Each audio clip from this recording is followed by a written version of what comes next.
සුබෝදෑසනක් වේවා හැමෝටම ෂොට් එකයි බයිට් එකයි ප්‍රෝග්‍රෑම් එකෙන් අද ඔයගලන්ට ගේන්නේ ඉතාමත් රසවත් කෑමක් සමග ඉතාමත් රසවත් ස්පිරිට් වර්ගයක්. ඉතින් බයිට් එකෙන් අපි ඔයගලන්ට ගේන්නේ ලංකාවේ මිනිස්සුන් අතර එතරම් ප්‍රචලිත ප්‍රසිද්ධියක් උසුලන්නේ නැති කෑමක්. මොකද ලංකාවට හොයාගන්න අමාරුයි මේ මස් වර්ගය. ඉතින් ඒ වගේම හොයාගත්තත් මිලෙන් ඉතාමත් අධික මස් ජාතියක් තමයි තියෙන්නේ. ඒක තමයි ලෑම්. එහෙම නැත්නම් බැටළු මස්.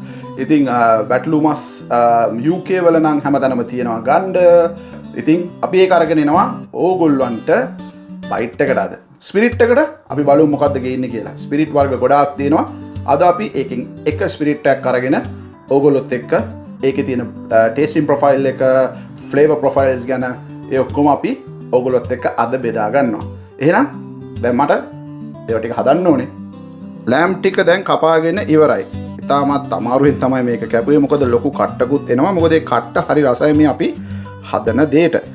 ඉතින් මෙතන සාමාන්‍යයෙන් පවුන් 35ක් 40ත් අතර ප්‍රමාණයක් මට වියදම් වුණා මේ මස් කෑල්ලට. ඉතින් ටිකක් මිලෙන් අධිකයි UK වල උනත් මේ බැටළු මස්. එහෙනම් අපි මේක හදමු. හරි, අපි දැන් ලෑස්ති වැඩේට. මුලින්ම අපි බලමු කොහොමද මේක මැරිනේට් කරගන්නේ කියලා.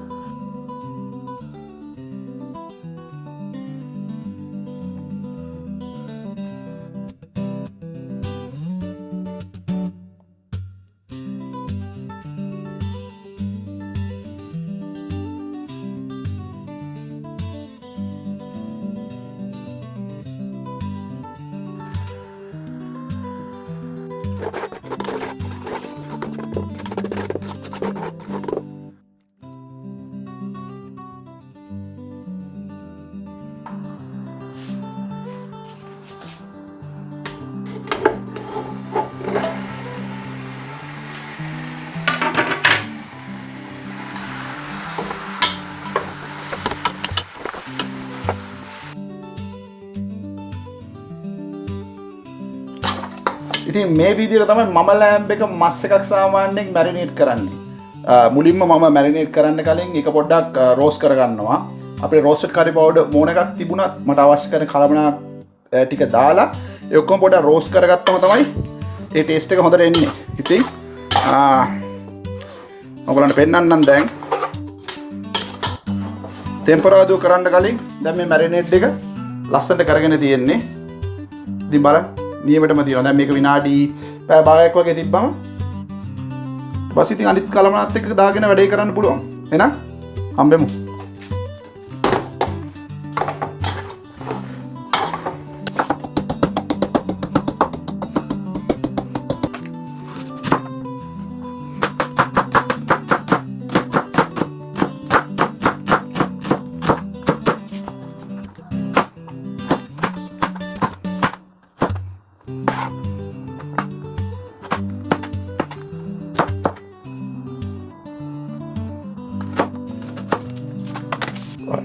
සුදුලුණු අමුයුරු ඔක්කොම දාලා කෙටුවෙන් පස්සේ ඒකට කරදමුඟු කරබුණේ ටිකකුත් දාගන්න.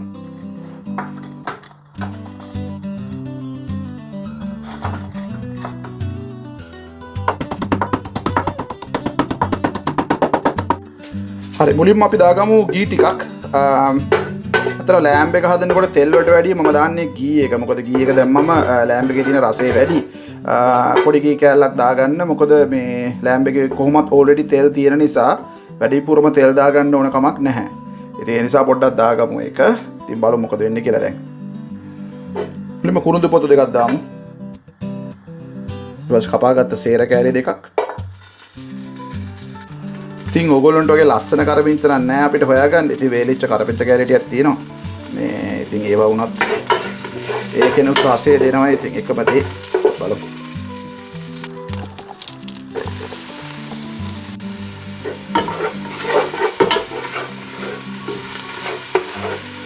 සැර ටිකුත් එකතු කරගන්න. ඊට පස්සේ ලුණු ටික.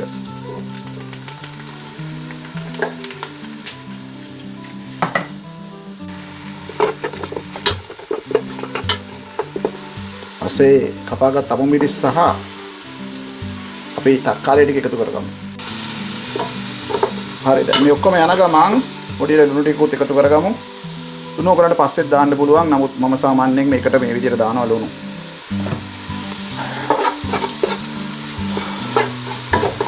ඉතින් ටෙම්පරාදු බේස් එකේ සියලුම දේවල් ඕගොල්ලෝ දාන්න සාමාන්‍ය හැමෝම පොදුවේ දාන කාරණා ටික තමයි තියෙන්නේ. ඒ වලට අමතරව මම පොඩ්ඩක් මේ මස් එක හදනකොට ලෑම්බයක් වගේ මම සාමාන්‍යයෙන් ගම්බිරිස් ඇට දානවා. මොකද ඒකෙන් පොඩි ගතියක් තියෙනවා. ඒ වගේම මේක තව රසවත් කරන ඉතාමත් අවශ්‍යම ආහාරයක් තමයි ගොරකා. ඉතින් ගොරකා කෑලි තුනකුත් දාගන්නවා. දැන් බලන්න ලස්සන මේකේ.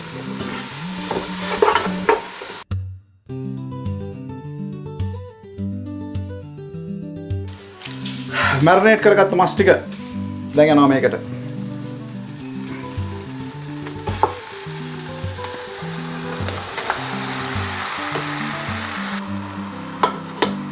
මේ ලෑම්බ් එක හදනකොට මතක් කරලා මේ කට්ට දාන්න ඕනේ. ගොඩක් කට්ටිය කටු වලට කැමති නැහැ.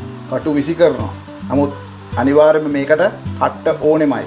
ඔයගලන්ට කටු තිබුණොත් කරුණාකරලා විසි කරන්න එපා. මේකට දාන්න.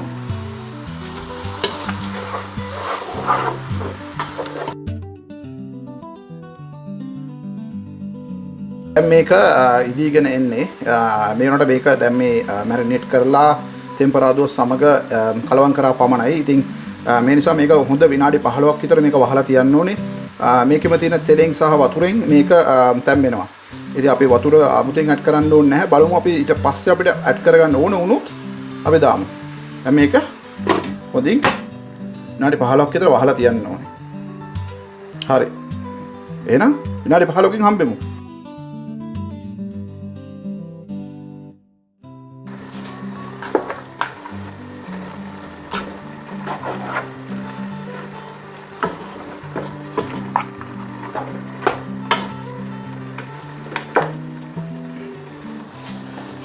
හරි දැන් මේක ඉදීගෙන එනකොට ඉතාමත් පොඩියෙන් නැචරල් යෝගට් චුට්ටක් දාගන්න.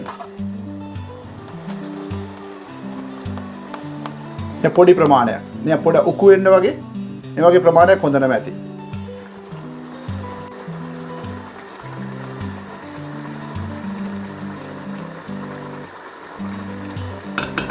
පොඩි ප්‍රමාණයක් දාගන්න.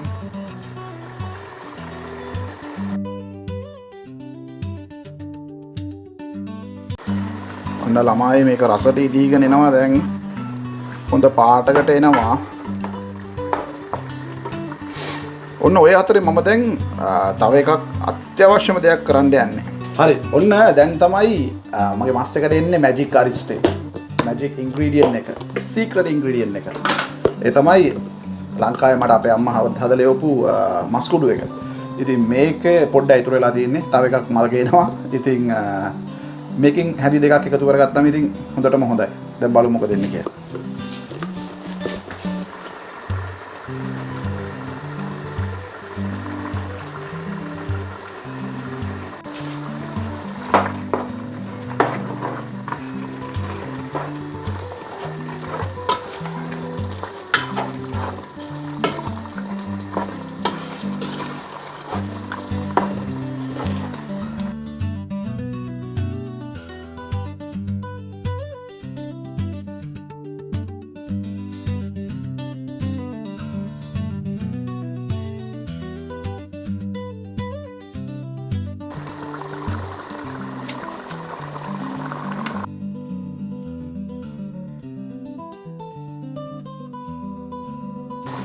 හරි දැන් අපි මේක ගොඩක් වෙලා තිබ්බා.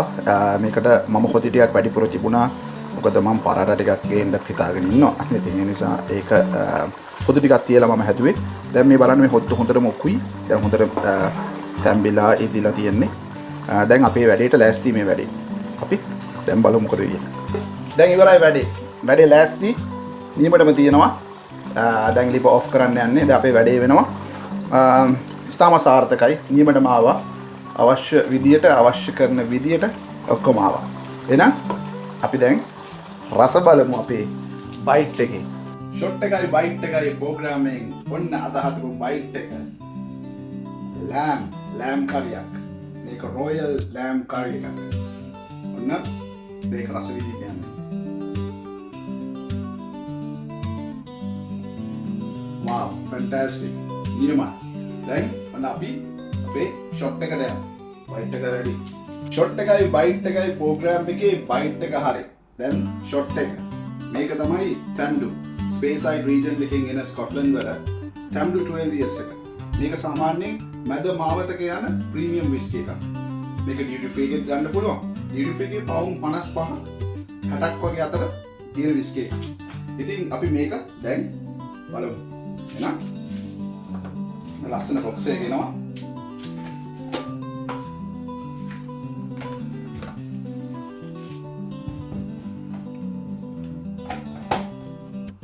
බලමු අපි මේක කොහොමද කියලා.